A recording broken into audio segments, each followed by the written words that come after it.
You are a German man named Friedrich. You are in your mid-20s, and your life is incredibly difficult.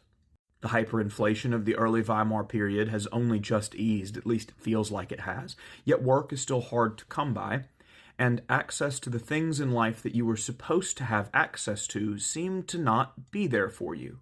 You're still single when you expected to be married. You're not a father when you expected to be working on your second or third child. You wanted a big family. You wanted to be a family man, just like your father and his father and all the way back. But those things seem so far from you. Among the rabble, among the poor, among people like you, little people like you, there is an Austrian painter, a war veteran, who reminds you of your father in a lot of ways, who tells you he's going to make you feel strong again. You don't like the amount of blaming he does, though. He's a distasteful character. He's crass. Many of his supporters, uniformed and soldier-like as they are blind drunk at his rallies, and they get into fights and cause trouble afterwards. You don't like how hateful, how loud he is. He doesn't seem like a German politician. He doesn't seem like one of the big men that are usually running the show, and he's certainly no President Hindenburg. Yet you find yourself enraptured. There's fire in his eyes. That is undeniable. And the feeling of listlessness that you have when his rallies come to town dissipates, if only just, and if only briefly, for a little while after the rallies end. You are not hateful. You are not cruel. That's what you tell yourself when you go to the ballot box on Election Day and cast your vote for the National Socialist Party. You voted the way you did for the economy.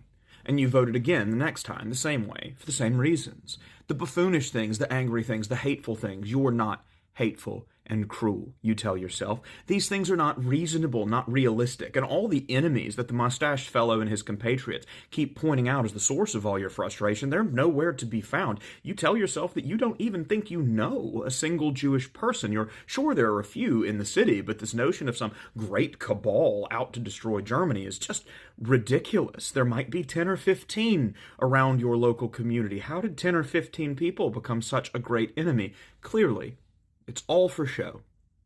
And once given power, these people will have to moderate. They'll have to take off their cartoonish uniforms. They'll have to stop with their silly little salute. Things will level back out. You are not hateful. You are not cruel, you tell yourself again. There was an assault in the street yesterday. You saw it firsthand. Men in brown uniforms grabbed a stranger, you know not why, and they beat him senseless with batons as he was leaving a beer hall. You and your friends were given pamphlets on your way into work. These pamphlets are different, booklets, really. You have to get them stamped. You get them stamped by your boss. And you're told that if you don't get them stamped and someone checks them and there's not enough stamps in the booklet, then those men in the black uniforms are going to come and talk to you.